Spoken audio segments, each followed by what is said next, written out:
actually measure the frame.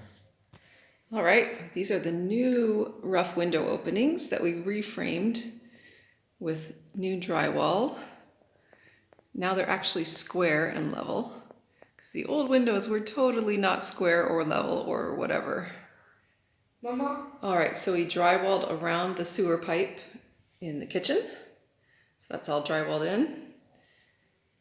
And we finished drywalling the mezzanine ceiling. Let's go back and have the first and almost second coats of mud on underneath.